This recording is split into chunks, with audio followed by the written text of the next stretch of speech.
قال سئل رسول الله صلى الله عليه وسلم أي عمل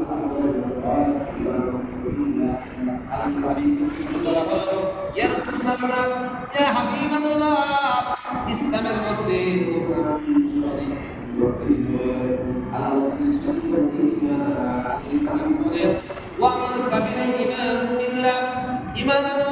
আমি এবং আল্লাহর প্রতি সুবহানাল্লাহ বলেন আল্লাহর হাবিব বলেন আল্লাহ তাআলা রাসূলের প্রতি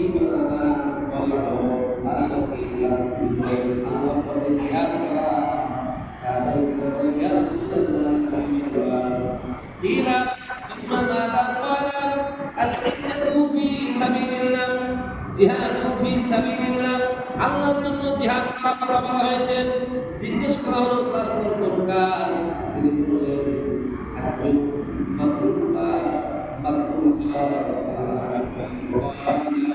الجهاد في سبيل الله ثم ماذا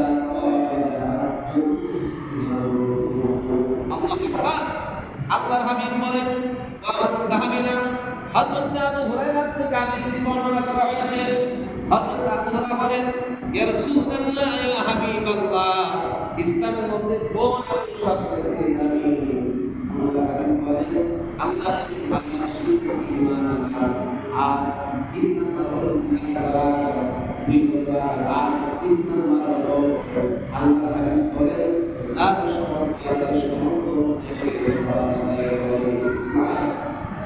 তাহলে আমাদের সমাজে অনেকের টাকা পয়সা আছে যার 5 টাকা দিয়েছে সে চিন্তা করে বছর আরো 5 টাকা বাড়াবো আগামীতে হজে যাবো যার 10 বিঘা সম্পত্তি সে চিন্তা করে আরো 5 বিঘা আগামীতে হজে যাবে কথা বলে ঠিক কিনা এমন তো অবস্থায় এই লোকটা যদি দুনিয়া থেকে যদি বিদায় নেয় আল্লাহর হাবিব বলেন সামর্থ্য অনুযায়ী শক্তি অনুযায়ী শরীরের শক্তি থাকা অবস্থায় তারা হজ করতে যায় না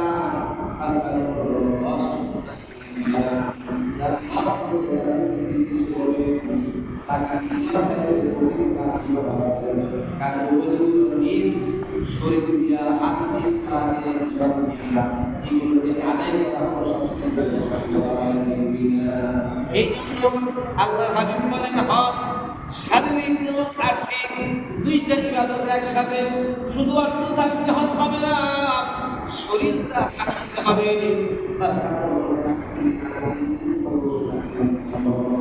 অনেকের টাকা পয়সা আছে কিন্তু হজে যায় না যখন হুইল চেয়ারে বসে যায় নিজে চলাফেরা করতে পারে না নিজে আগে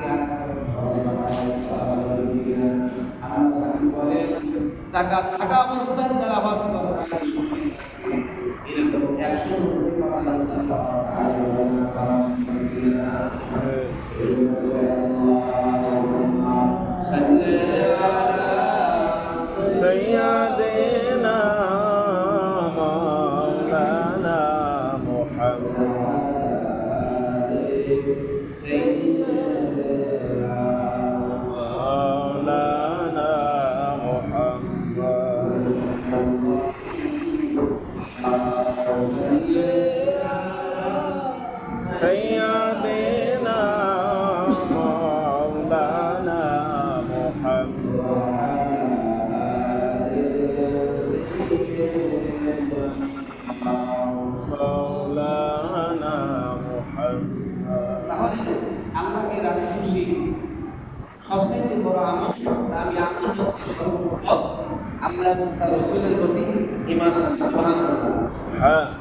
আপনার সামনে ইসলামের ক্ষতি করছে, আপনি দেখেও কিছু করে থাকে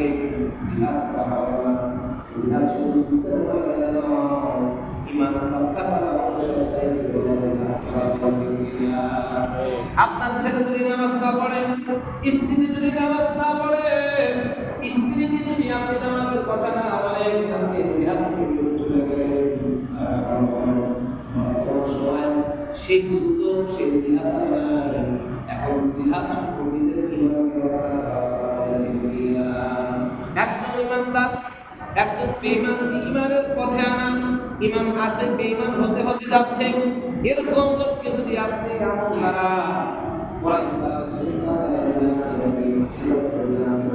দ্বারা হকের উপরে যদি আপনি বলেন আল্লাহ রাসূল এটা হলো সবচেয়ে বড় সুবহানাল্লাহ। এখন নামাজই পড়ে না বর্তমান সমাজে, মানে ম্যাক্সিমাম সময় নামাজ কামাই দিয়েছে, কিন্তু হজের জন্য টিকিট কাটার ব্যবসা। কথা বলে ঠিক কিনা? সারা জীবন মসজিদে যায় না, সারা জীবন ভালো ভালো মানুষের সাথে থাকে না, টাকার গরমে পয়সার গরমে শেষ করে আসে। জীবনে একটা নামাজ আদায় করে না,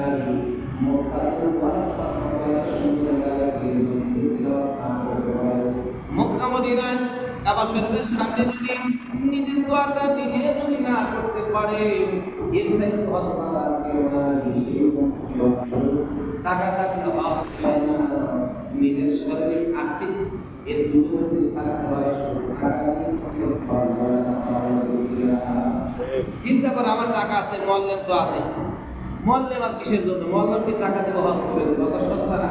তুই হজ মোয়াল্লেমে হবে, তোমার হজ হবে না। কথা বলে না কেন? টাকার গরমে কোনো কিছু হয় না বাবা।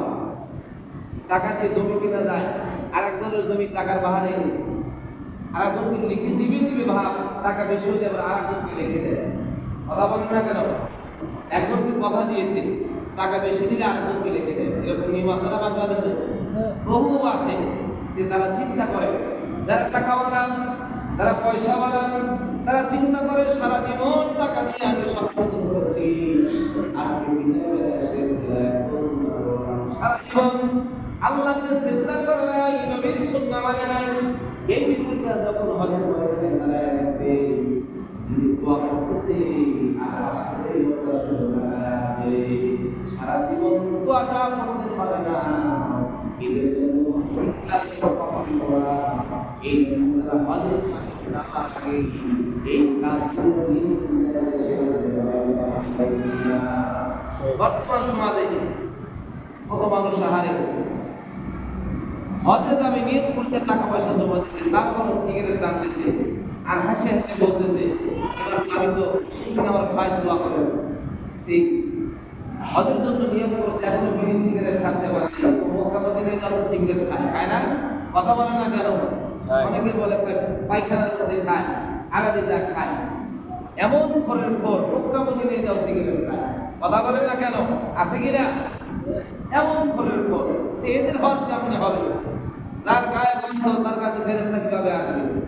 আরাফার ময়দানে আল্লাহর হাবিব বলেন, এটা হবে কিয়ামতের ময়দান। আরাফাতের ময়দানে হজের বিষয়ে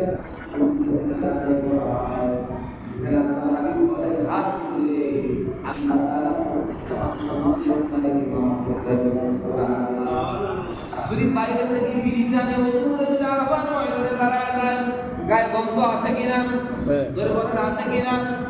তোমার গায়ে যদি গন্ধ থাকে, ফেরেশতারা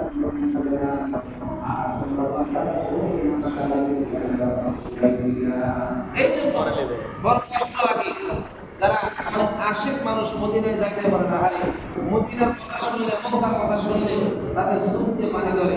আবার হজ থেকে আসার পরেও বিড়ি টানে। কথা কথা আছে কিনা? হজ করে আসার পরেও বিড়ি টানে, হজ করে আসার পরেও ধোঁকাবাজি করে।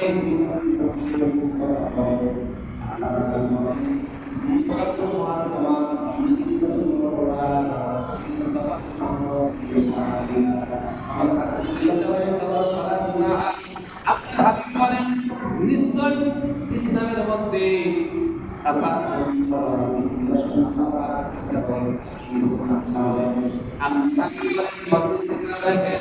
হাজিরা যখন সাফা মারার জন্য প্রথম কদম ধরে ইব্রাহিম আলাইহিস সালাম, হযরত হাজরা আলাইহিস সালাতু ওয়াস সালাম, ইসমাঈল আলাইহিস সালাম কৃষ্ণা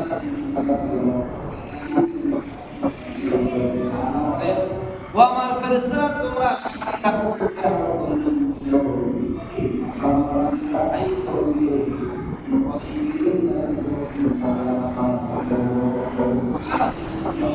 এত শুধু এই সুযোগ পাওয়ার পরও বাংলাদেশে যাওয়ার কথা বলেন না কেন?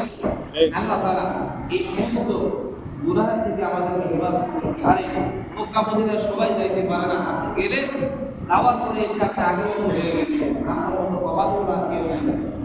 এই জন্য আল্লাহর হাবিব বলেছেন যে মক্কাতুল মুকাররমায় যারা যায়, মদিনাতুল মুনাওয়ারা যারা দাঁড়ায়, আল্লাহর হাবিবের রওজায় যারা সালাম দেয়, রাসূল বলেছেন মান জারা কবরি ওয়াজাবাত লাহু শাফাআতি, আমাকে যারা সালাম দিল তাদের শাফাত করা আমি নবীর জন্য ওয়াজিব হয়ে গেছে। হ্যাঁ, কাজেই আল্লাহ পাক আমাদের সকলকে মক্কাতুল মুকাররমা মদিনাতুল মুনাওয়ারা মুসলিমের বানিয়ে দিন। আমিন। এই সাথে এই বছর যারা রওনা করেছে সকলের ক্ষমা করে দিন। আল্লাহ যেন সকলকে হজ্জে মাবরুর, আল্লাহ তাআলা হজ্জে মকবুল আল্লাহ কবুল করে। আমিন। আসসালামু আলাইকুম ওয়া রাহমাতুল্লাহি ওয়া বারাকাতুহু। টাইম আপনি বসে আমার শামসুল ভাই মসজিদের বিষয়ে 5 মিনিট কিছু বলবেন।